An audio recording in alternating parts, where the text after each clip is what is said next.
नमस्कार। आप लोगों का हमारे चैनल यूरेका पर बहुत बहुत स्वागत है। और जैसे कि हम यूकेएसएससी फॉरेस्ट इंस्पेक्टर के लिए फॉरेस्ट्री साइंस की वीडियोस बना रहे हैं और आपको दे रहे हैं, तो आज के पार्ट में हम एसिड बेस से रिलेटेड ये वीडियो लेके आए हैं। और आप लोग हमारे चैनल को सब्सक्राइब कीजिए और प्लीज़ एंड तक वीडियो को देखिएगा। आई होप आप लोगों को हमारी वीडियो पसंद आएगी। और ये कोई ज़रूरी नहीं है कि यूकेएसएससी वालों के लिए ही है, साइंस से रिलेटेड वीडियो है। आप किसी और एग्ज़ाम को, जिस भी एग्ज़ाम में साइंस आती है, ये हर उस एग्ज़ाम के लिए बेनिफिशियल है। तो चलिए अपना आज का टॉपिक शुरू करते हैं, एसिड बेसिस एंड सॉल्ट। तो चलिए हम स्टार्ट करते हैं। तो एसिड के बारे में बात करते हैं हम।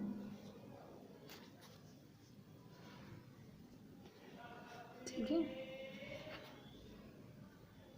एसिड्स तो डिस्कस करते हैं अब एसिड्स के बारे में हम।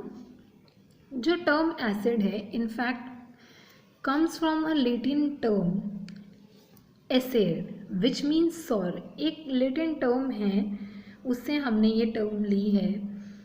उसका मतलब क्या होता है? सोर। तो आपने सुना होगा कि एसिड्स क्या होते हैं, हमारे टेस्ट में सोर होते हैं। In everyday life we come across many compound that chemist classify at acid. बहुत सारे हमें हमारी आम तौर पर मिलते रहते हैं जिनको हम एसिड्स कहते हैं। बेसिस है, अब बेसिस की बात कर लेते हैं। हमने कहा कि एसिड तो क्या होते हैं, सोर टेस्ट में होते हैं। तो हमारे बेसिस क्या होते हैं? बिटर होते हैं, यानी कि कड़वे होते हैं। और सोर का मतलब होता है खट्टे। तो एसिड का कोई एसिड का एग्जांपल हो सकता है जैसे कि HCl, ये स्ट्रॉन्ग एसिड्स होते हैं। H2SO4, HNO3, ये सब क्या है? स्ट्रॉन्ग एसिड्स हैं। और अगर वीक एसिड की बात करें हम, तो वीक एसिड होते हैं हमारे CH3, COH, एसिटिक एसिड। ये हमारा क्या है? एक वीक एसिड है। तो अब बेसिस के बारे में बात कर रहे थे। बेसिस क्या होते हैं? बिटर इन टेस्ट होते हैं। इनका क्या एग्जाम्पल है?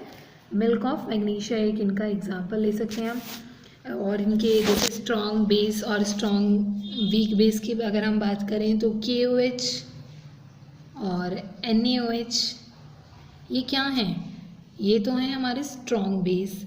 और जो हमारे वीक बेस होते हैं वो जैसे कि NH4OH, ये क्या है? हमारा एक वीक बेस है। और भी बहुत सारे एग्जाम्पल्स होते हैं, बट ये मैंने आपको एक दो एग्जाम्पल दे के बताने की कोशिश करी है कि बेस और एसिड्स क्या होते हैं। तो एसिड की एक नॉर्मल सी टर्म ये भी होती है कि उनमें H पॉजिटिव आयंस होते हैं एसिड्स में।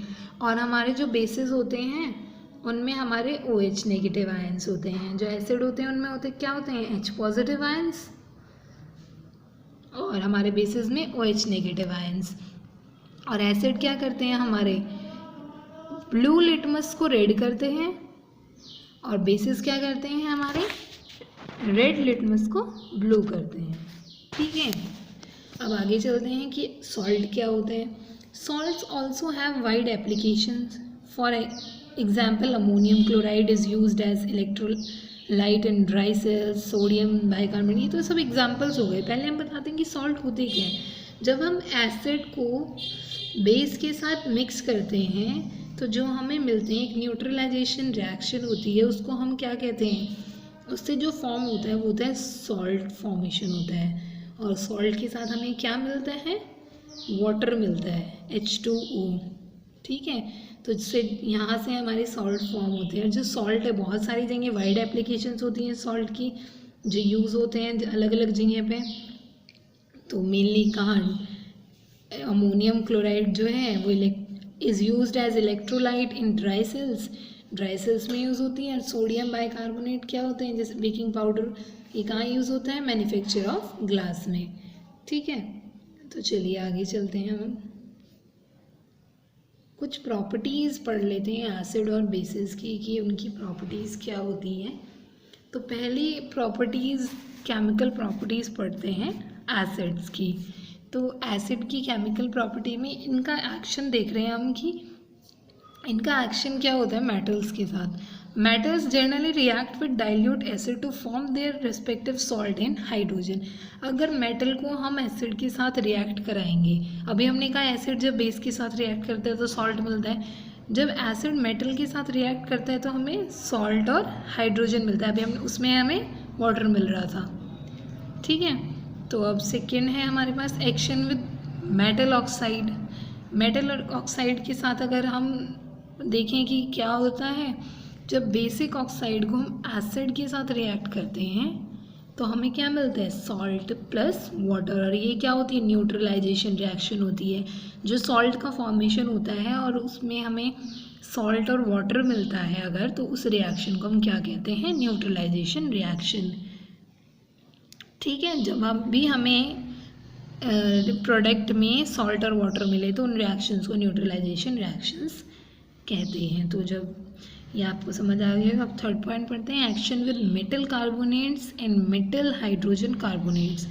अगर हम मेटल कार्बोनेट्स और मेटल हाइड्रोजन कार्बोनेट्स के साथ रिएक्शन कराएंगे तो हमें क्या मिलेगा, salt plus water plus carbon dioxide, ये हमें मिलती हैं एसिड्स के साथ जब कार्बोनेट या फिर बाइकार्बोनेट्स एसिड के साथ रिएक्ट करते हैं।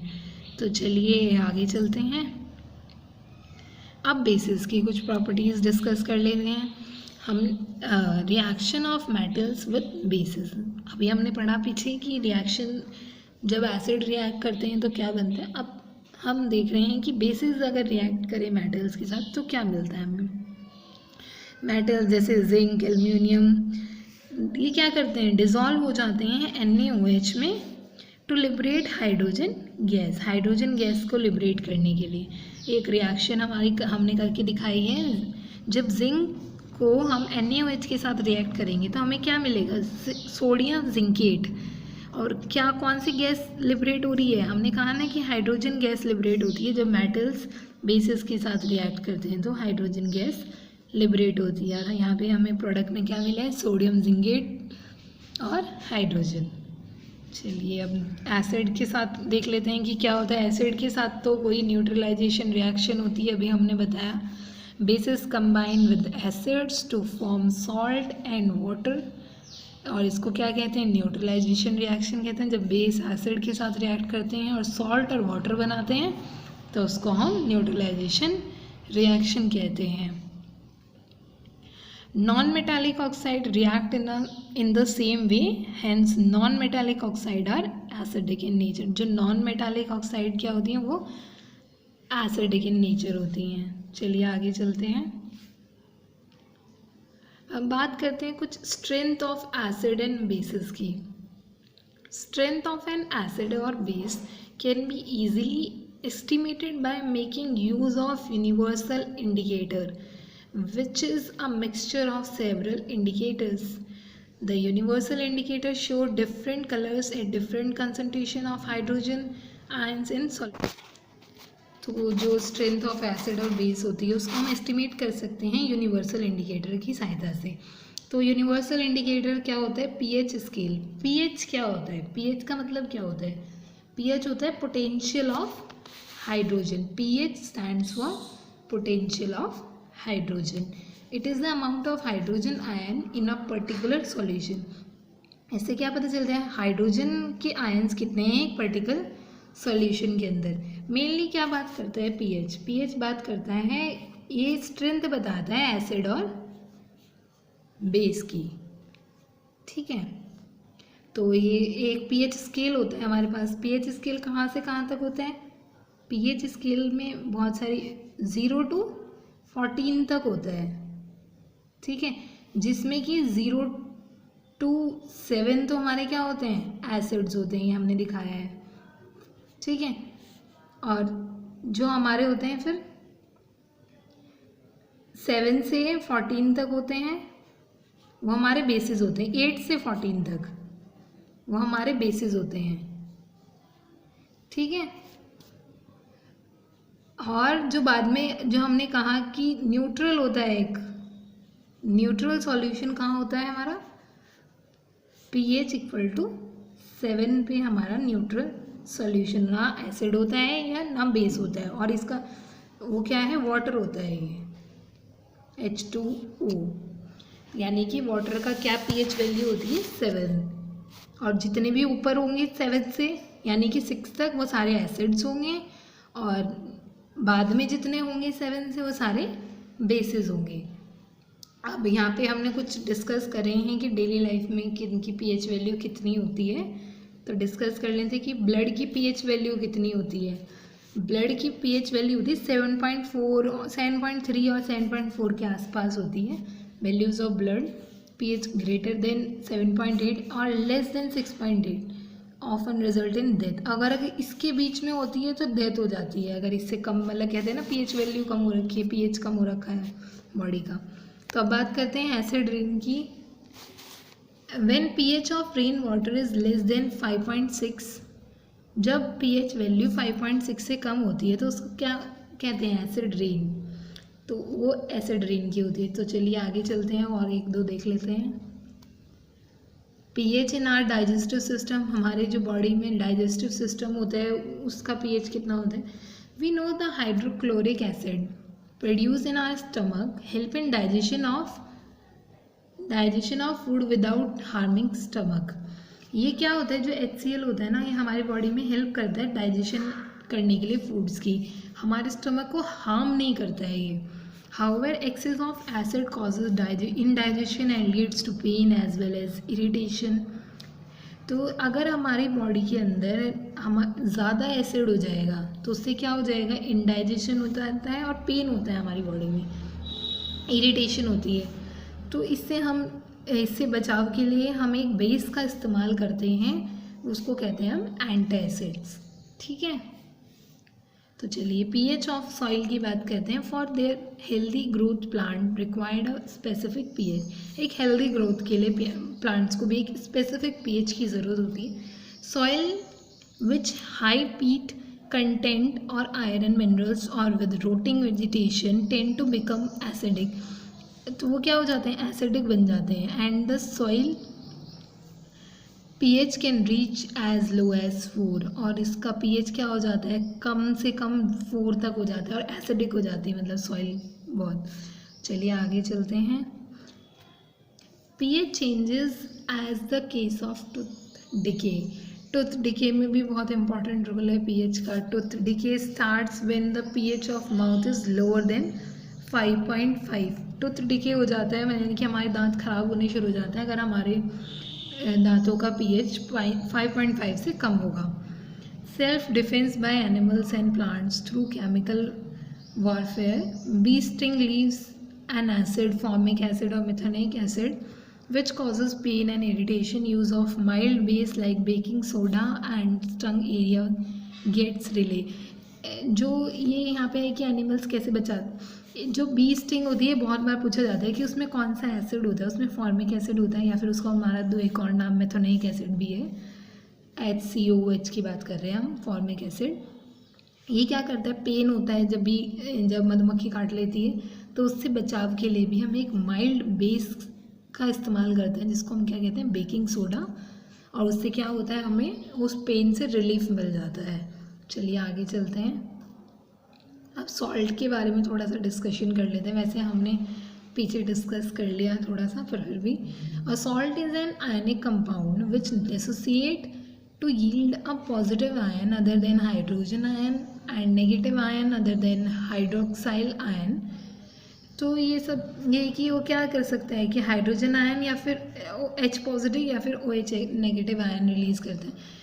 सिंपल वही है कि जब एसिड और बेस रिएक्ट करते हैं तो ये जो बनाते हैं वो हमें मिलता है सॉल्ट, और इसके साथ हमें मिलता है वाटर H2O। तो इस रिएक्शन को हम क्या कहते हैं, न्यूट्रलाइजेशन रिएक्शन। ये बार बार आ रहा है और बहुत इम्पॉर्टेंट भी है, तो आप इसको ध्यान में रखिएगा। चलिए आगे चलते हैं।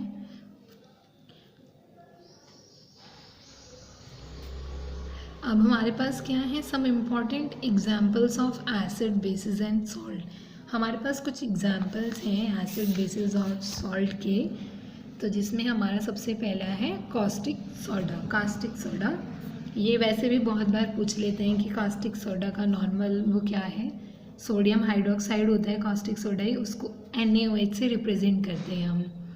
बहुत बार पूछ लेते हैं इनको एग्जाम्पल में। और ये बनता कैसे है, जब NaCl एक्वस NaCl लेंगे, उसको वाटर के साथ रिएक्ट कराएंगे लिक्विड के साथ, तो हमें हाइड्रोजन और क्लोरीन दो गैसेस मिलेंगी और क्या मिलेगा, NaOH यानी कि कास्टिक सोडा मिलेगा हमें।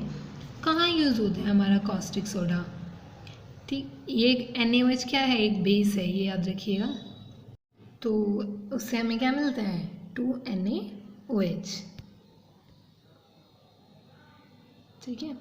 अब हम इसके यूजेस पढ़ लेते हैं कि हमारा कास्टिक सोडा कहाँ कहाँ यूज़ होता है। Sodium hydroxide is used base in the laboratory में यूज़ होता है। It is used in many industries mostly as strong chemical base, manufacture of pulp, paper, textiles, drinking water, soap and, main सबसे ज़्यादा इसमें जो है कि सोप और डिटर्जेंट में यूज़ किया जाता है हमारा कास्टिक सोडा, यानी कि NaOH का इस्तेमाल होता है जब हम सोप या डिटर्जेंट बना रहे होते हैं। और एक प्रोसेस होता है सफोनिफिकेशन, जिसको हम जो है प्रोसेस ऑफ सोप, जब सोप का मैन्युफैक्चर करते हैं तो उस प्रोसेस को हम कहते हैं सफोनिफिकेशन, वो उसमें हमारा कास्टिक सोडा ही यूज़ होता है। चलिए आगे चलते हैं। नेक्स्ट है हमारा बेकिंग सोडा, और बेकिंग सोडे को जो हमारा रिप्रेजेंट करते हैं NaHCO3 से करते हैं, बेकिंग सोडा को हम रिप्रेजेंट, और इसका जो हमारा वैसा नाम होता है केमिकल नेम, सोडियम बाइकार्बोनेट,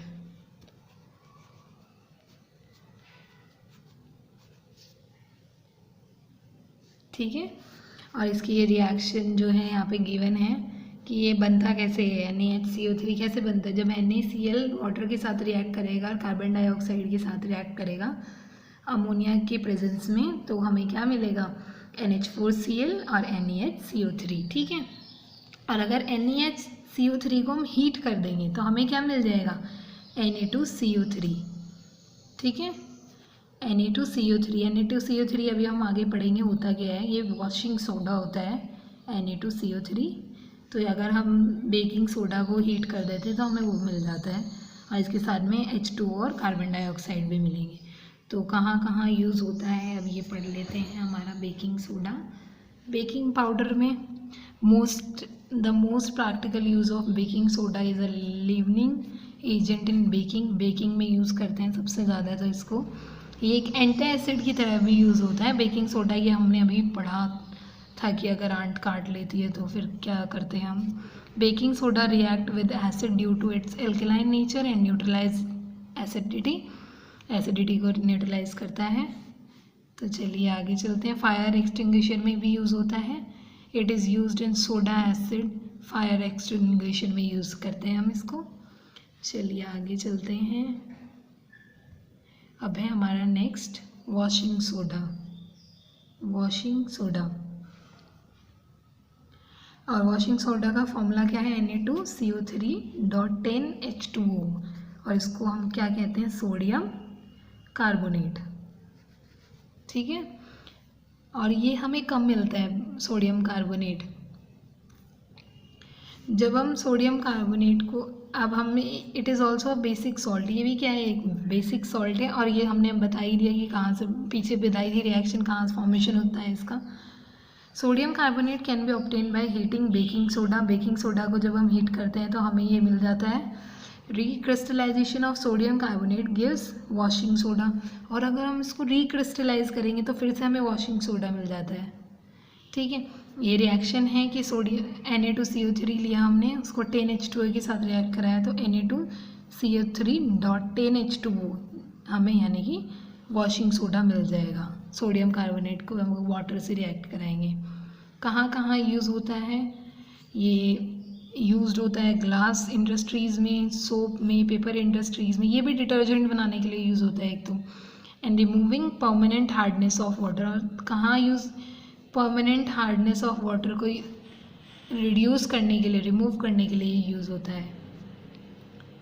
चलिए आगे चलते हैं। फिर हमारे पास क्या है, अभी तक हमने 3 पढ़े, वो क्या थे हमारे, सब सोडियम की फैमिली से बिलोंग करते थे, और अब हमारे पास क्या है, ये कैल्शियम की फैमिली से बिलोंग करने वाला ब्लीचिंग पाउडर है हमारे पास, CaOCl2 ब्लीचिंग पाउडर का फॉर्मूला होता है।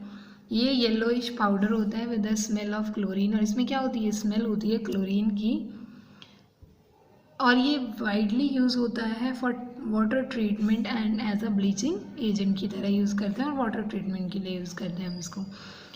कैसे बनता है, इसका फॉर्मूला आता है, जब CaOH का होल ट्वाइस लेंगे हम और 2Cl2 से रिएक्ट कराएंगे तो CaOCl2 मिल जाएगा हमें, प्लस CaCl2 प्लस H2O, ठीक है। Calcium hypochloride is use for disinfection of drinking water और स्विमिंग पूल वाटर, उसको साफ करने के लिए हम यूज़ करते हैं ब्लीचिंग पाउडर का। अब है हमारे पास, नेक्स्ट है हमारे पास प्लास्टर ऑफ पेरिस। प्लास्टर, ये सारे जितने भी हमने डिस्कस करे ये बहुत ज़्यादा पूछे जाते हैं, इनके फॉर्मूलेज, इनके नाम ये बहुत आते हैं हमारे, तो आपको हमारी वीडियो पसंद भी आ रही होगी तो प्लीज़ हमारे चैनल को सब्सक्राइब कीजिए और लाइक कीजिए हमारी वीडियो को, और कमेंट बॉक्स में ज़रूर बताइए कि आपको हमारी वीडियो कैसी लगी। अब प्लास्टर ऑफ पेरिस के बारे में बात कर लेते हैं। इसको POP भी कहते हैं नॉर्मल भाषा में, POP। CaSO4.12H2 इसका फॉर्मूला होता है, और POP आपने देखा होगा हमारे घरों में ये होती है, पेंट वाइट वॉश में यूज़ करते हैं POP को।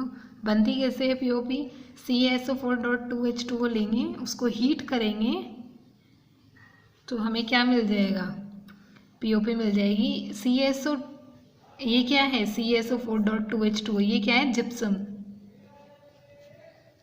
इसको हम जिप्सम कहते हैं। ये CaSO4.2H2, जब जिप्सम को हम हीट करते हैं, ये हीट का सिंबल होता है, जब हम इसको हीट करते हैं तो हमें POP मिल जाती है, ठीक है। एक जर्नल वो है, हीट कितने पे करते हैं, 120 डिग्री सेल्सियस पे करते हैं, तो हमें POP मिल जाती है। अब आगे इसके यूजेस देख लेते हैं हम। फॉर मेकिंग मोल्ड्स और कास्ट, फॉर टॉयज, पोइट्री, ये किसी भी शेप में आप इसको डालेंगे ये वही शेप ले लेती है, और बोन्स की फ्रैक्चर, जब हमारी हड्डी टूट जाती है तो उसको जोड़ने में यूज़ करी जाती है। चलिए आगे चलते हैं हम। तो आशा है आपको हमारी वीडियो पसंद आई होगी, तो प्लीज़ हमारे चैनल को सब्सक्राइब कीजिए यूरेका, और thank you for watching, do share and subscribe.